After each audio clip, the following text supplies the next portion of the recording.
Life isn't about what happens to you. It's about how you respond to what happens to you. One of the keys to long-term successful relationships is forgiveness. And one of the keys to having a healthy life is bringing a sense of forgiveness to yourself. I'm Amy Jo Martin. Welcome to the Why Not Now show.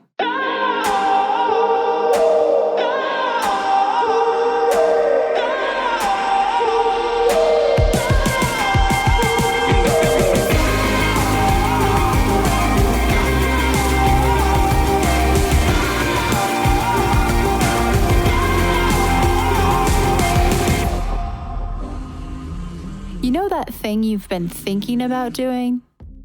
Yeah, that one. Why not now? Have you ever actually taken the time to ask yourself, what's stopping me? Let's talk it through. This is your chance to give that idea the attention it deserves and take action. Each episode, I have a chat with a fascinating person, from entrepreneurs to athletes, celebrities, my parents, rocket scientists, and all walks of life. We talk through a critical time when they've asked themselves, why not now? We dissect that day or even that moment, step by step. Just let go.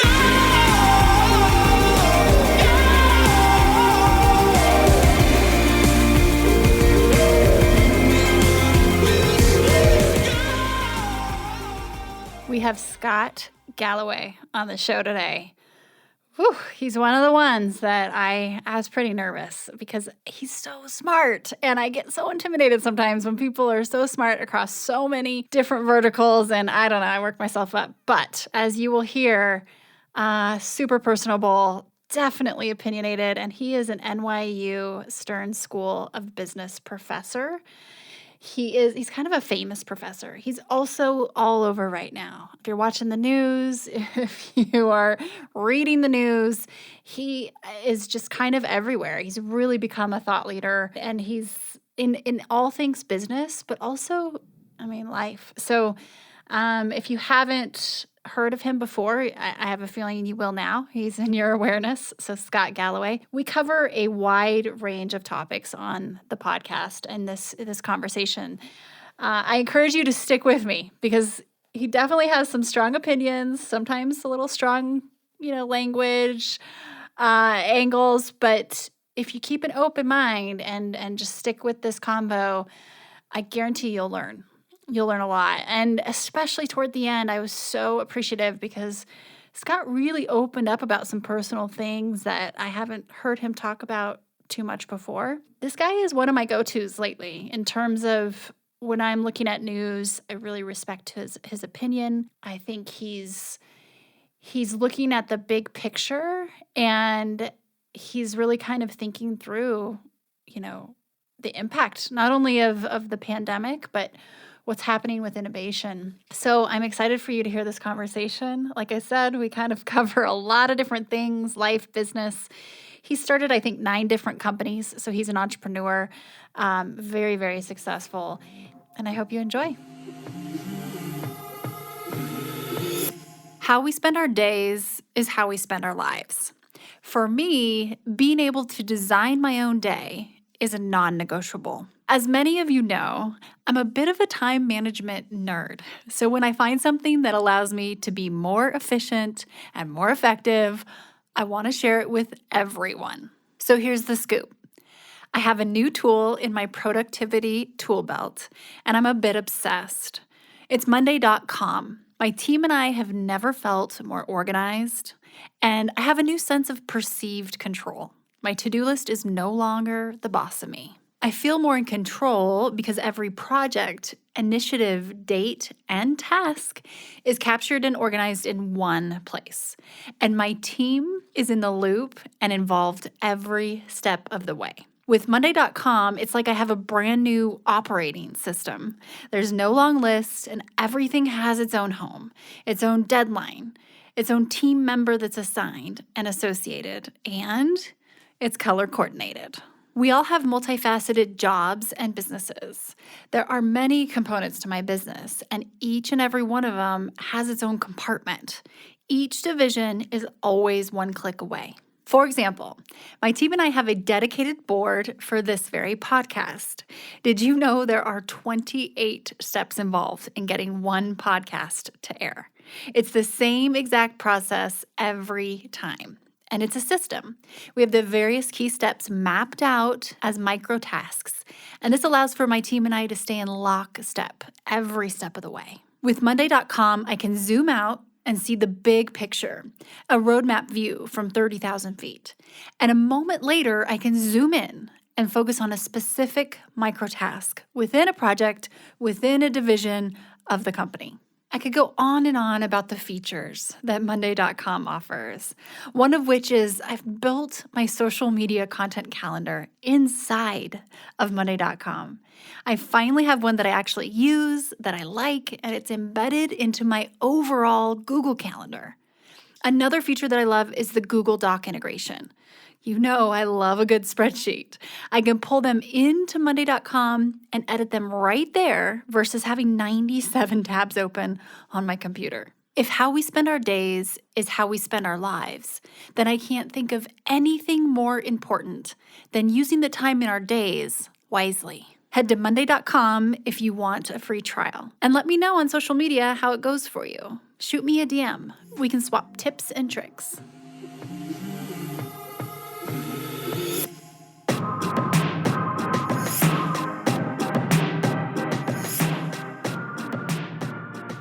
Scott, welcome to the show. Thanks for joining me today. And let's hop in, just as we typically do in the spirit of Why Not Now. Can you tell me about a time when you had a big decision to make and you had to ask yourself, why not now? I would say the seminal moment, or the kind of why not now moment for me, was when I was in my early 30s and living in San Francisco, starting e-commerce companies, an entrepreneur, and married. And at that point in my life where I was going to start to settle into San Francisco, have kids, be in e-commerce, maybe become a venture capitalist. And I decided I didn't like my life. I didn't like San Francisco. I didn't like fog. I didn't like being married. And I left San Francisco, got divorced, resigned from all the boards I was on, and moved to New York and joined the faculty of NYU. That was kind of my why not now moment. That's a big one. Let's dissect that a little bit. So was it a moment literally, or was this just, I mean, clearly there was probably some brewing going on, but was this an epiphany where you remember where you were and the situation exactly? I don't think it wasn't sort of, I took a walk on the beach and something happened. It wasn't a specific moment. It was, I've been, I think, blessed. I'm an atheist, and I have a very finite sense of the nature of life. I think acutely aware of how fast time is going, and have parents who are always very action-oriented, who got on a steamship to leave the UK and Scotland, respectively. And my dad was always, his skill or superpower has always been, if things weren't going well for him, he literally would pick up and move. And thought, I want to live in New York and I want to teach and I just want a different life. So I think it was a gradual thing, or I don't remember a specific moment. Interesting. And would you say you're a pretty quick decision maker in general? Like what's your process for making decisions? So something I try to do more of as I've gotten older is I try not to make big decisions without consulting a kitchen cabinet of people. And I advise young people that you don't want to make decisions out of emotion. And I think instincts are really powerful, and typically they're right or they have good judgment, but you want to revert to your slow thinking, and that is you want to slow down, especially around big decisions, and check in with a number of people and give them context, give them your thought process, and tell them what you're thinking and get their feedback. And I find most of the time you end up doing what you wanted to do anyways, but there is a wisdom of crowds, and to not have a kitchen cabinet of people who can provide you with advice in and around big decisions is to ignore an incredible asset, and that is that greatness is in the agency of others, and that is, I think, great decisions are a function of it's hearing different viewpoints and crafting a better solution for yourself and for others. So I didn't think that way when I was younger. I made snap decisions and sort of held to it and then fought for those decisions, either to make myself feel better or to try and demonstrate some weird sense of leadership or strength. And now I'm much better at whether it's taking a big position in a stock, approaching a difficult situation with an employee, So whether it's buying a stock or where I want to spend our summer vacation, I like to check in with people and get a variety of viewpoints. I just find there's a wisdom of crowds. And this is such a key point because so often I hear from listeners say they have this idea, they're ready to take action. Usually it's in the form of a career change and into entrepreneurship. And a lot of times the people surrounding them are saying, hey, no, we'd rather you kind of stay in this other zone where we're comfortable with you over here. You're doing just fine. It seems scary for their loved ones or their friends when they want to make this big change. So what I'm hearing from you with your kitchen cabinet, I'm sure there's a certain type of person that you're putting into this kind of vetting crew. What type of people are in that? Like, what would you say some of the qualities are or the commonalities among the people that you trust to help vet your big decisions? Well, we all have people in our life that we think just have really good judgment. And it's not necessarily people who care the most about you or the nicest people, the people you're closest to, but people who just have, in everyone's life, you think to yourself, this person just has very sound judgment and can approach a situation fairly unemotionally, very analytically. There's certain decisions, I think that, let me back up. Supposedly, there's great research from a colleague of mine at NYU, Adam Alter, about the regrets that people have at the end of their lives. And supposedly one of the biggest regrets, or not supposedly, one of the biggest regrets, is living the life that other people wanted for them as opposed to living their own life. Mm-hmm. And so I do think there's a balance between, you want to avoid a groupthink. And I think the best listeners or people who give the best advice listen and ask a lot of questions first. Why do you want to leave your job?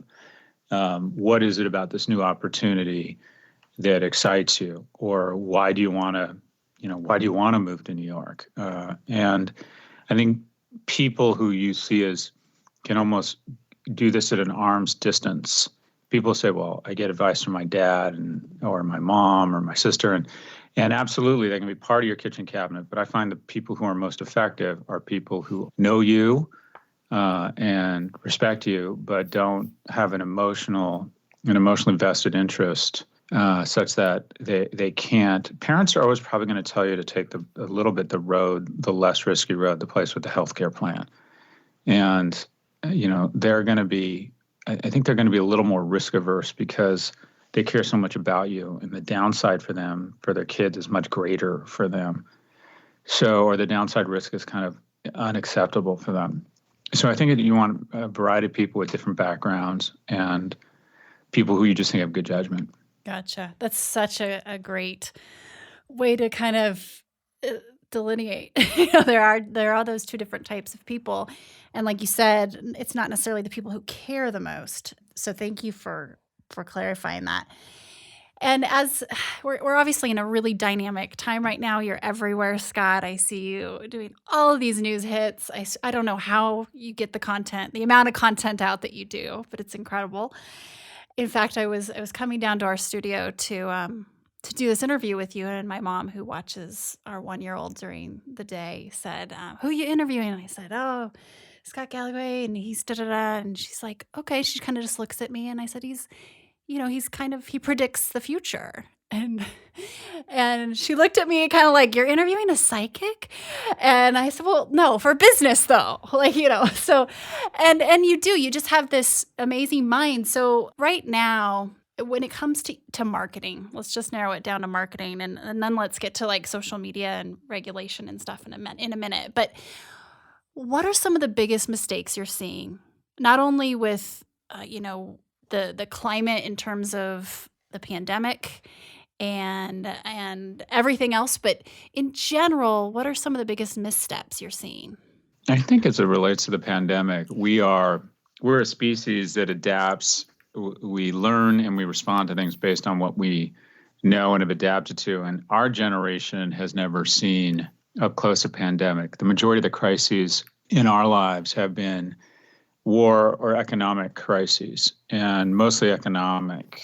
My first crisis, my first year out of undergrad, literally right out of undergrad, was the 87 crash at Morgan Stanley, and then the recession in the 90s, and then 9/11, the Iraq and Afghanistan wars, and then the recession in 2008. So there's always been, these crises have been war, economic. And as a species or as a society, our optimism has been able to carry us through these crises. And that is typically when a war's over, there's a unifying vision of the victor, and everybody sort of moves on, and there's a level of optimism. When people decide to go out and buy a car or get tickets for a Broadway show, that can bring you out of a recession. Optimism can literally solve a crisis of economic doing. The weird thing about this is that we're under the impression that our optimism and our decisions and the narrative that we craft, whether it's okay, it's time to get back to our regular lives, go out, get back to your day, go back to your job. It's time. The virus really doesn't care what our emotions are. And I think the biggest mistake we're making is that we've crafted a narrative and believe that our exceptionalism as a species and as Americans, that we can craft or change the mind of the virus. And the virus is, in fact, indifferent to our emotions. And I worry that our decision to get back to our regular life ignores the pathogen that is in Florida, infected more people than previously on record as of yesterday. And yet we seem to be focused on other things. We seem to be taking it less seriously. One might argue that, well, it's a wisdom of crowds that have just come to the conclusion that a few million people are going to die, and that is what it is, and we need to get back to our lives. But I would argue that American exceptionalism has morphed into arrogance and a dangerous comfort that believes that our optimism and our viewpoint and the narrative we want somehow impacts the pathogen, and it doesn't. So I think we're about to have a fairly significant relapse. I think we're going to create real disease and destruction that probably is unnecessary because of our arrogance around this. So I think that's a mistake. I think we have become arrogant as to the power of our optimism, and we've conflated exceptionalism with arrogance. And what role is social playing into this? I mean, you've said that Mark Zuckerberg is possibly the most dangerous person in the world. Tell us about this. Tell us about your thoughts when it comes to social and regulation and free speech and all the things. Sure. So with the platforms, what you have is you have a company that is run on rage, and that is we're a tribal species. And when we see something that upsets us, it engages us. So what you have is rage turns into engagement, which turns into more Nissan ads. So the underlying algorithms for Facebook and Twitter and YouTube will recognize that if you're a liberal, a video that makes Betsy DeVos look like a jerk, or if you're a conservative, something that makes Nancy Pelosi, an altered video, make her look drunk, that tickles this strange tribal sensor we have. And the algorithm recognizes that, so it will start feeding you more and more incendiary content. So we have what are probably the most profitable supernova business models in the world are fed on great rage. And we've never dealt with this before. We've dealt with it on a smaller scale with media companies that veer left or veer right, but we've never dealt with it at this scale. And we also have incredibly talented executives such as Mark Zuckerberg, who will say things like, we don't want to be an arbiter of truth. And the truth around that statement is that Facebook's actually very comfortable being an arbiter. It's the truth they have a problem with, and that is they've decided that the arbiter is money, or specifically whoever will bid to determine that their truth is our truth. So whoever's willing to pull out a credit card. I mean, to a certain extent, Mark Zuckerberg is either the cheapest whore in history, that if you have $2 or $3 and want to promote a certain ideology, he just doesn't care how damaging it is, or he's the most expensive whore. But he's a whore. And when I say that, I mean, I think sex work should be legal. I think people should be allowed to do what they want with their own bodies. But if you think of a prostitute as someone who does something that debases their own dignity and is bad for society, surely for enrichment, I mean, we have kind of ground zero with Facebook, and these companies are exceptionally dangerous. They have grown well beyond any sort of point where we typically regulate companies, where we typically break them up. Amazon has more than 100 full-time lobbyists. The owner of Amazon owns the Washington Post, owns the biggest house in DC. We just have kind of taken this key step towards tyranny, where government is no longer a countervailing force of private power. It's a co-conspirator. So I think we're in a very dangerous position. I think that every day people receive content from people they think they trust or that they know talking about the harm of vaccines. And people say, well, it's a First Amendment issue. And it's not a First Amendment issue. Anyone who, these platforms who wraps themselves in the term First Amendment, what they really mean is they want a second Gulf Stream. And that is, this isn't about free speech. These companies aren't obliged to provide free speech. And in addition, when you're talking about anti-vax viewpoint, sure, they deserve to be heard.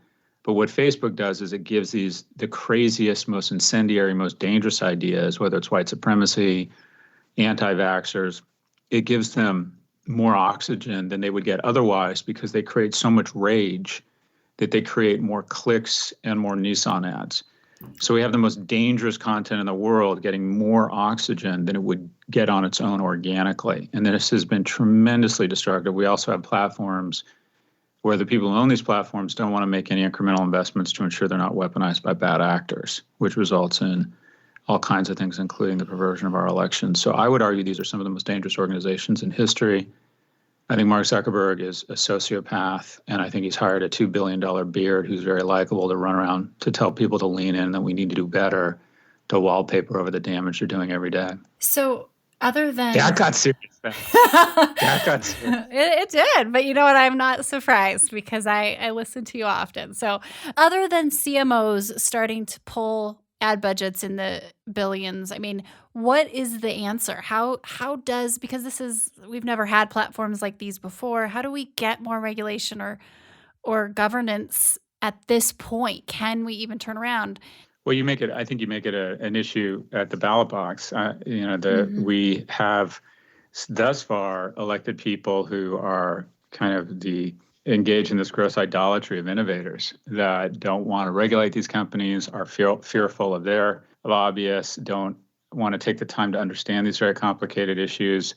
Trump has basically turned Zuckerberg into an oligarch, and that is, Zuckerberg is using his proximity to power to make money and enrich himself in a corrupt way, which is the definition of an oligarch. So, if you think about who's at fault here, to a certain extent, these companies aren't at fault. It's citizenry who has failed to elect people with a backbone to regulate these companies and recognize their externalities, just as we recognize that car companies shouldn't be able to pour mercury into the river.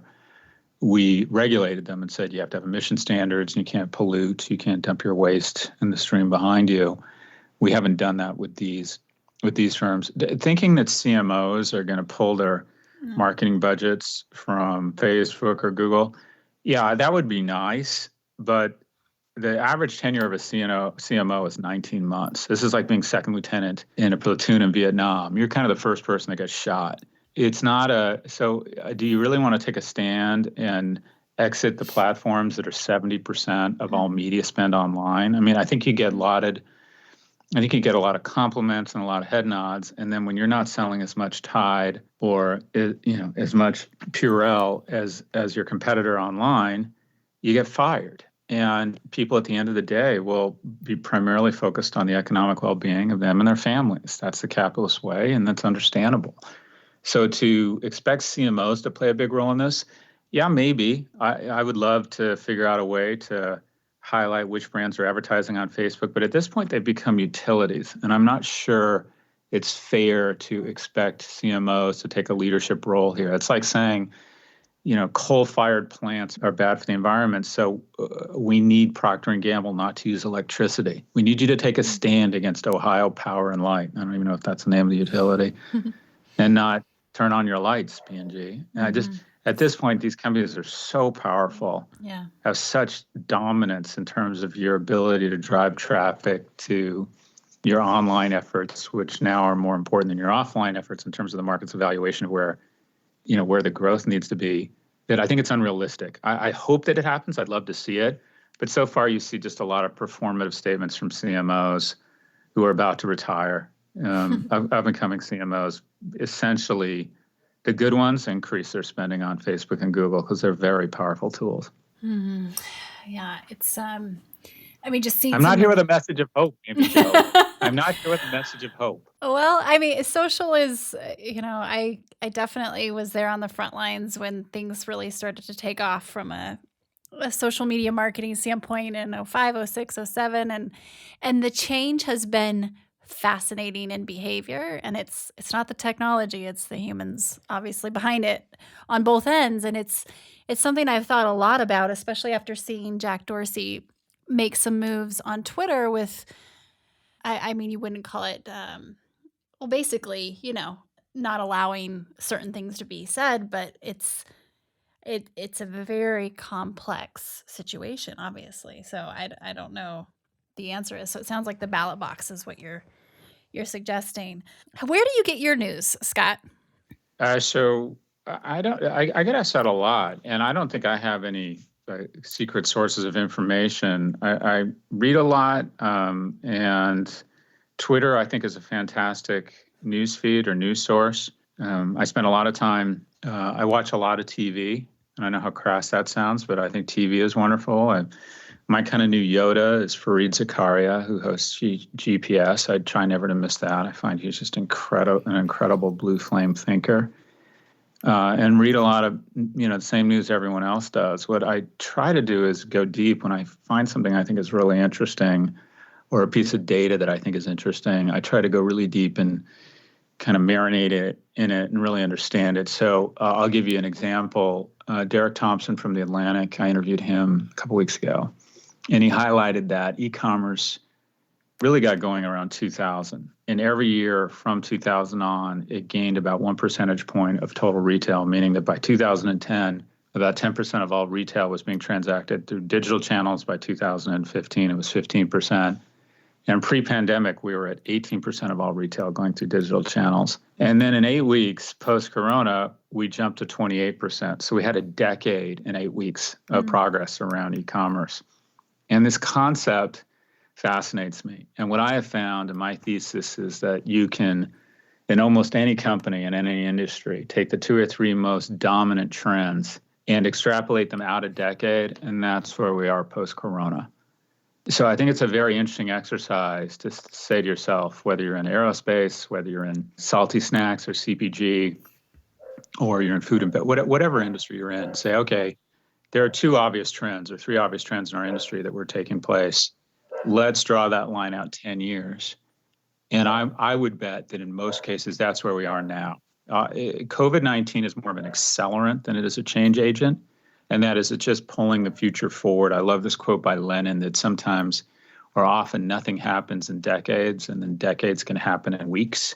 And we're in that latter period where a decade is happening in 8 weeks. And I think it's a useful exercise. I can go through it personally. I like to think about, okay, what is my relationship like with my kids? What is my relationship with the trajectory of my relationship with my spouse? What is the trajectory of my relationship with God, or in my case, no God? And then take that out 10 years and say, all right, where would that be? Am I happy with it? How would I change my behaviors now if I didn't like where it was headed? Am I prepared for that?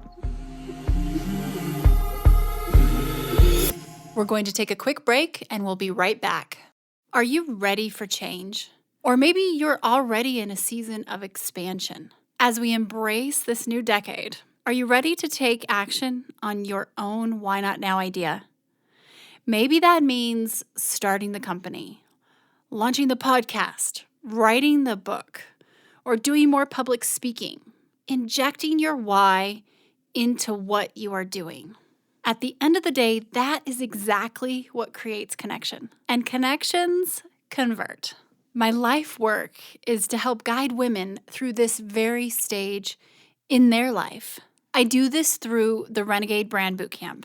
It truly is the career love of my life. The reason I love this program so much is because I'm able to create a mosaic, a collection of like-minded, like-hearted, driven women who come together to level up.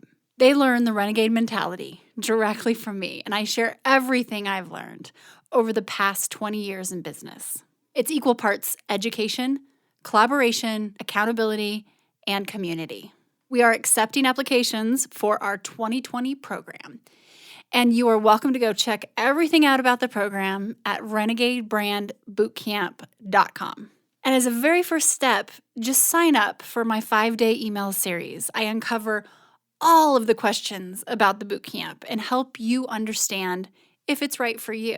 We've had some incredible women come through the program, and you will hear from them as well. You can check out the curriculum, the structure, the vibe, and everything in between. Many years ago, I went to Mark Cuban and asked him for investment advice.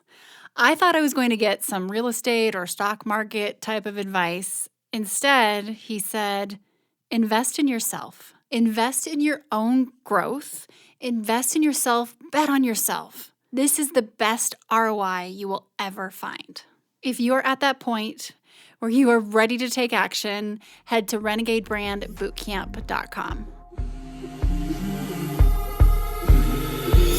When you look at these big areas of focus, like you talk a lot about education and the disruption that the accelerant of COVID has or will have on online learning and healthcare. And as far as if you're an entrepreneur right now listening and you have a small business and you're just like, what the flock? What do I do?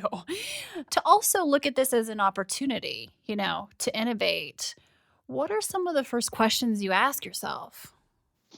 Well, so let's talk about, I've been an entrepreneur my whole life, and not because I have additional skills. People conflate superior skills in entrepreneurship. And the reason I'm an entrepreneur is I don't have the skills to be successful in a big company. And I still think going to work for a big company on a risk-adjusted basis is usually a better decision. And people hate to hear that, but the best engine of economic security ever developed is the U.S. corporation. And if you have those skills, and they are skills to navigate the politics, the administration, you have the patience, if you have the ability to commute into work and put on a tie or put on a dress, and the skills to navigate a big company are not easy. And if you have them, it can be very rewarding. Most big companies, if you're there for a long time, you don't get rich, but you get rich slowly, or you get secure slowly, and that's a wonderful thing. In terms of entrepreneurship, what I found, I've started 9 companies, some of it successful, some haven't. And I try and understand what were the driving forces, what was the signal from the noise in terms of what determined or distinguished the winners from the losers. And the only thing I could come up with was when I started the company, or specifically which part of the economic cycle. And I found that when I started companies in boom times, they almost always failed. And when I started companies in recessions, they almost always succeeded. And it makes sense because when you start a company in recession, your talent pool is much greater and it's much less expensive. Everything costs less money. Companies coming out of a recession, once you get going, are much more open to doing things differently, right? It's when things are good, there's no reason to do anything any differently. There's no reason. When you're coming out of a recession, companies feel like they've got to revisit their decisions and are much more open to new ideas and entrepreneurs. And I find small companies. And my office, or our office for our company, Prof, which is online education, we leased office space there 15 months ago in Soho at $75 a square foot. You can go get space on the floor above me now in the same building for $25 a square foot, because everyone is leaving their office space and just has stopped paying. You can find good people again. And so I actually think right now is a terrible time to have a small business. But in about 3 to 12 months, it's going to be a great time to start a small business. So if you have a small business and you're an entrepreneur, it's not romantic. You got to go through every expense line and you got to cut your costs. You got to go through every line item and say, how do I renegotiate this or eliminate it? And that includes employee salaries. It includes how much you pay for yourself. It includes how much you spend on coffee in the office. It includes your rent, everything, and make sure that you can have the tensile strength and get to a fighting weight to get through this. Because if you get through this, on the other side, the elephants that survive the culling have more foliage to split between the surviving elephants. So I think it's a big opportunity to start a business. For companies that are small businesses that are out there, there's just no getting around it. It's not romantic. You got to cut costs and you got to get in fighting shape. What's one thing you find yourself learning over and over, Scott? I have a series of what I think are truths, and as I get older, almost all of them get dispelled. The one truth that sort of held the test of time or held up to the test of time for me is that nothing's ever as good or as bad as it seems. And you need to recognize that when you kill it, when you're doing well, when you pick a good stock, when you get promoted, when you get a great bonus, when you get, when things are going well for you in terms of a relationship standpoint, a lot of that isn't your fault. And that is a lot of it is luck, a lot of it is serendipity, and you need to have the grace to really have humility and gratitude and recognize how lucky you are, and not only appreciate it, but try and demonstrate gratitude towards others, given how lucky you are when things are going well. At the same time, when things are going poorly and you really screw up, you also got to recognize that's not entirely your fault and be less hard on yourself. Going back to that research done by Professor Adam Alter on palliative care and what people regret the most. People don't regret the bad things that have happened to them in their lives. They regret the way that they responded to them. And that is, life isn't about what happens to you. It's about how you respond to what happens to you. And that one of the keys to long-term successful relationships is forgiveness.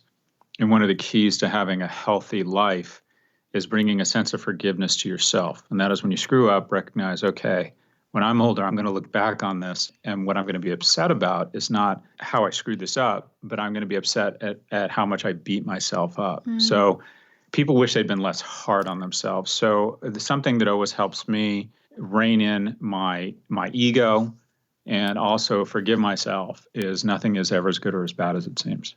And I love your algebra for happiness. For those of you listening, definitely go check it out on YouTube. It's an awesome video. Success is resilience over failure. Is that it? Is that the right equation? Yeah, that's right. It's your ability to get beamed in the face with a baseball. I think young people are under the impression that success looks like an upward line.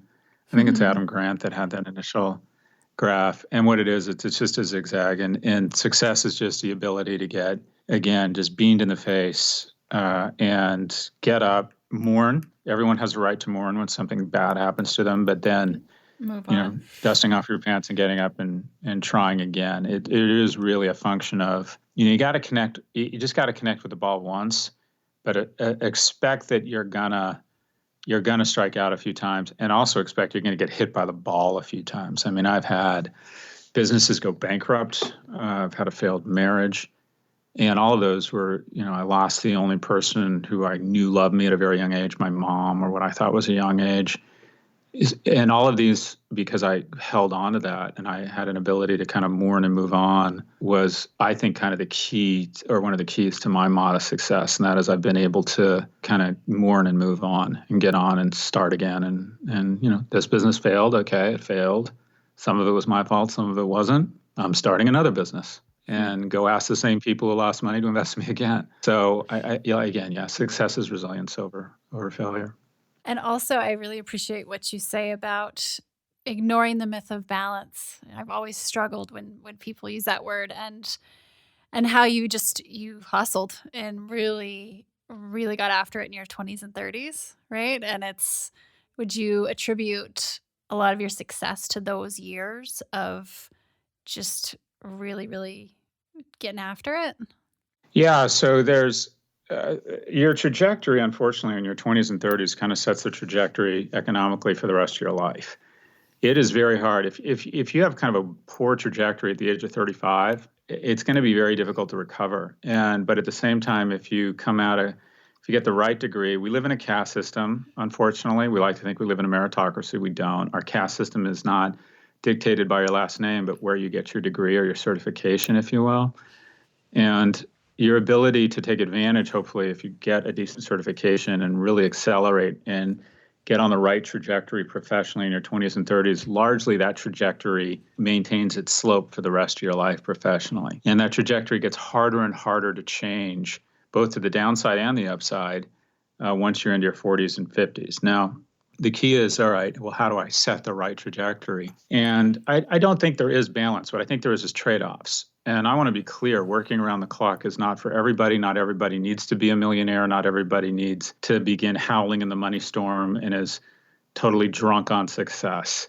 And I get that. But you just have to have an honest conversation with yourself that, okay, we all hear about someone who has a great relationship with their parents, is in great shape, money just seems to rain on them, are great at what they do, have a food blog and donate time at the ASPCA, you should assume you are not that person.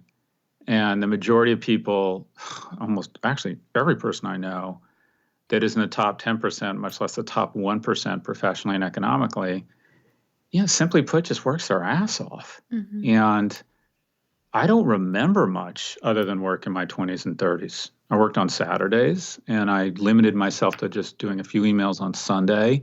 And it's not that I didn't have a nice life. I was doing interesting work and had interesting things. I got interesting opportunities to do interesting things. But, my big luxury was I had a personal trainer from 8 to 9 a.m., but then I pretty much worked till 11 or midnight every day. And I did that for 2 decades. And it comes at a cost. It cost me my hair, cost me my marriage. I think there were periods in my life where I wasn't very healthy. But I had decided very early on that I wanted economic security. I didn't grow up with money, and I decided I wanted that. And I just don't know. I don't know how to coach kids around anything other than to have an honest, sober conversation around the trade-offs that are required, distinct of what people tell you about balance and that you can have it all. You can't. You have trade-offs, and just an honest conversation around what you are really willing to sacrifice based on where you expect to be economically. And there's a grace, I think, to maintaining or creating a life where you have a low burn or a lower burn, moving to an area that's not as expensive, not being as consumptive, and ensuring you're going to see your kids play Little League. I think there's a grace and a dignity to that. But be clear, if you want to, most of the kids I coach and talk to, I'll expect to be, when I ask them how much money they expect to be making by the time they're 35 or 40, they're usually put themselves in the top 1%. I'm like, well, okay, you're going to have to work your ass off. That's been my experience and what I've witnessed as well. Imposter syndrome. Do you find yourself ever still having an imposter syndrome? Oh, yeah. A lot. And I think it's healthy. It scares me into trying to do my research. I've been doing a lot on education, the disruption in education. And I don't know a lot about it. I don't have nearly the depth. I haven't done any peer review research. I'm not an expert on it. And I'm being asked to go on CNN, PBS, and, name it, the New York Times, to talk about the oncoming disruption in education, because I have I can turn a good phrase, and I realize that I'm a bit of an imposter, that there are a lot of people out there who have much more domain expertise around education, and it makes me insecure, but it also motivates me to kind of dive in and really try and understand it. But I have imposter syndrome all the time. I worry that every day people are going to figure out that I'm a selfish, unqualified person that's just kind of stumbled into this wonderful life, and I don't deserve any of the shit that I've been afforded. It's so fascinating. No, it's so fascinating. Don't forget, according to my mom, you're a psychic, and you're, so. There you go. So you're, yeah. See, it's all dark and one white shoe in your life, Amy. So what's the mind, like the self-talk sound like? You're getting ready to go do a CNN hit. Saw you the other day, and you're talking about, education. You're, it's supposedly being said that you're the most, or you want to be the most influential thought leader in the history of business. I don't know exactly what that means, but so what happens when you start feeling that imposter syndrome? What goes through your mind, and then how do you, do you have things you say to yourself? How do you kind of get back into that zone of confidence and logic and also humility? So but just before I talk about my coping mechanisms and, how often I get panic attacks. Oh, really? They're totally unpredictable. They happen to me about once every 2 years, maybe 18 months.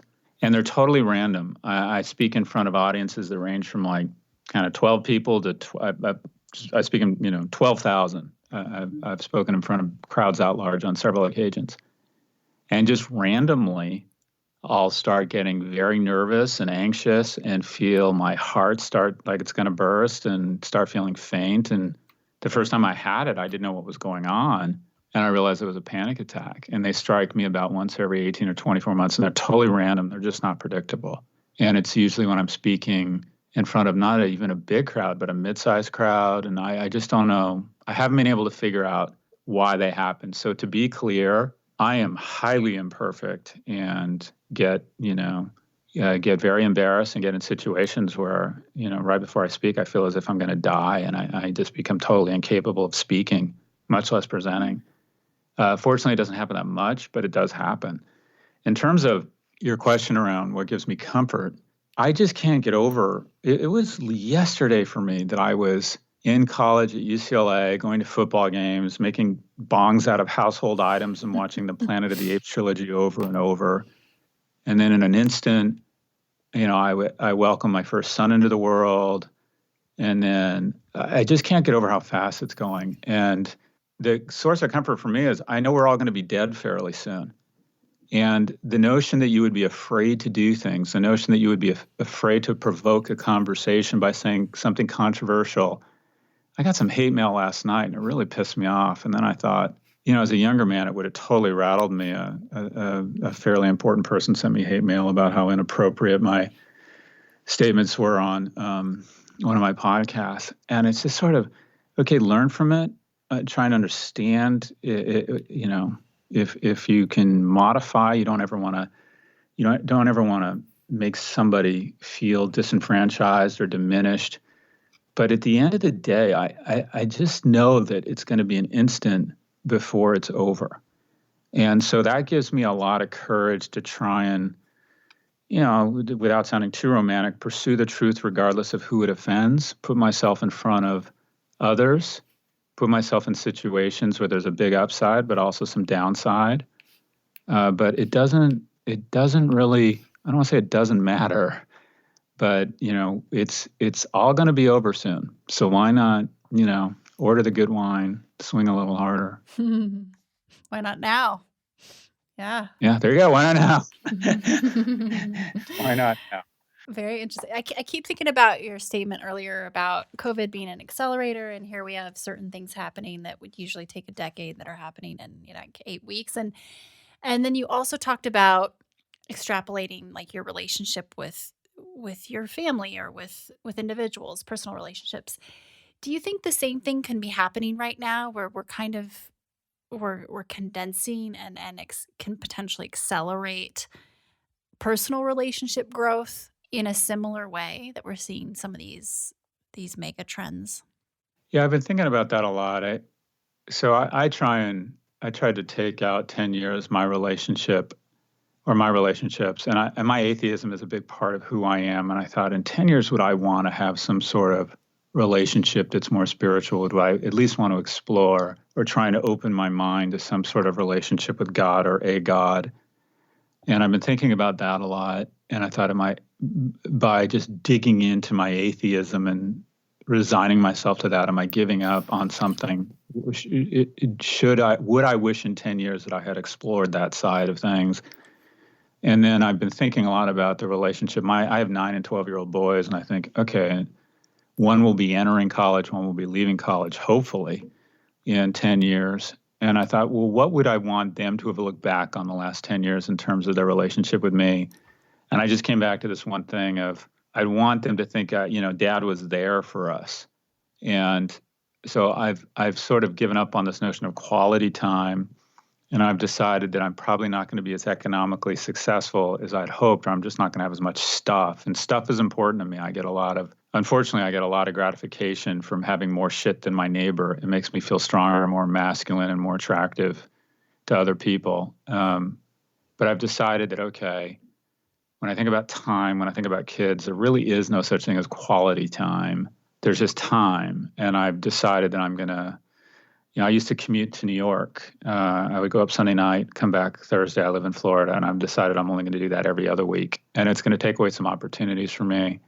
I'm going to have to resign from a couple boards that pay well and they're prestigious and make me feel important.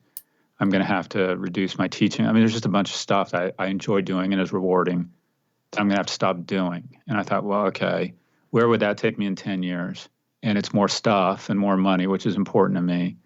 But where do I want to be in 10 years with my boys? And I'm at a point, I'm blessed for a lot of reasons, such that I can make that decision. Most people aren't in a position to make that decision or that trade-off. They have no choice.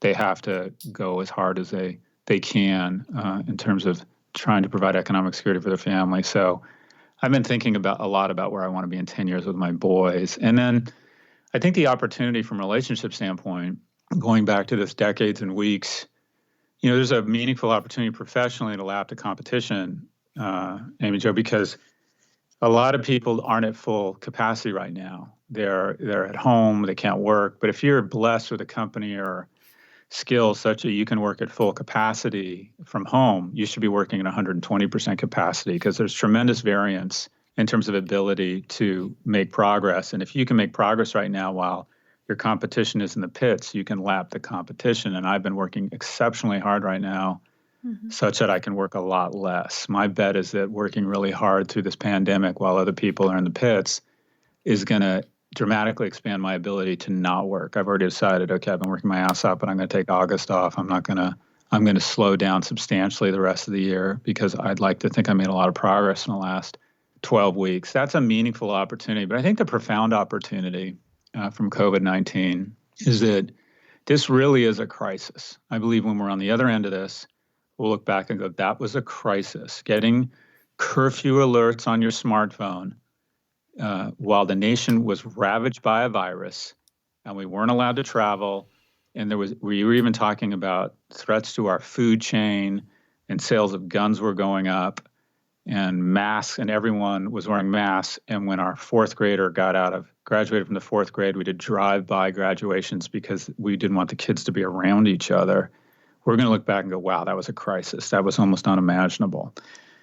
And the question is, in a crisis, how do you behave? Because how you behave in a crisis or your character is a function of all your actions, but what's kind of drawn over or traced over those actions in indelible ink is how you behave in a crisis. We give medals to young men and women in uniform based on the grace and the courage and the dignity that they demonstrate during crisis when they're under fire. And if you have the opportunity to bring grace and generosity to relationships right now, I think a lot of people are struggling. I think there's what I would call an exceptional opportunity, and that is the repair and the cementing of the most important relationships in your life. And I coach a lot of young men, do you have the relationship with your parents that you want? Do you have all this kind of petty bullshit or perceived slights that gets in the way of your relationship with your siblings? Imagine you had to say goodbye to one of your parents or one of your siblings over FaceTime because they contracted COVID-19 and they were in an ICU where they didn't allow anybody. Do you have the relationship now? Is that relationship where you would want it to be? Have you made the requisite investments in your friendships? Have you brought the joy and camaraderie to them that you would want them to bring to yours? Have you let competitiveness get in the way, pettiness? Have you not made the requisite investment? The opportunity here is to make the kind of progress that typically takes decades in weeks because people remember how you behave during a crisis. So I think it's a meaningful opportunity. There's a meaningful opportunity to lap the competition professionally, but the profound opportunity is to make the investment and show generosity and love such that you can repair and cement key relationships. Oh, that's so good. So I have a couple of rapid fire questions for you, and we can close out. What keeps you up at night? Maybe it's what you just said. Age, just insomnia. I don't have a lot of anxiety, just insomnia. As I get older, I'm worse at sleeping. It's age. Okay, fair enough. And my prostate. I have to pee about 5 times a night now. All right, there we go. That'll do it. Pirates or ninjas, Scott? Who's tougher and why? Haven't really thought about it. I would say ninjas. I just think of the racist trope, but I think of the Japanese as just being more elegant and deadly and more about precision and technology. And I'll take the Japanese over, I don't know, or pirates, European cars. I don't know. That's okay. That'll get hate mail. Hopefully that doesn't add to your hate mail inbox. And what's a book you've recently read that you would, you'd endorse? I love the book Sapiens. That was super interesting. I'm rereading some books by Jeff Miller, Spent, which I think is interesting. He's a evolutionary anthropologist or social psychologist. I read Adam Alter's Irresistible because one of my sons is struggling with device addiction. But yeah, there's a ton of good stuff out there. I'm embarrassed to say this. I probably read 1 or 2 books a year. I read so much during the day that for me, relaxing is watching television. I don't read a lot of books. Fair enough. And just to wrap up here, if you could go back to that 30-year-old self who was living in San Francisco, married, thought he wanted to go the VC route, and say one thing to him, what would you say? Everything's going to work out. Love it. Well, I learned so much from you, Scott, and it's been pretty interesting following you, especially over the last couple months. So thanks for doing what you do, and it's important work. And thank you for your time and wisdom.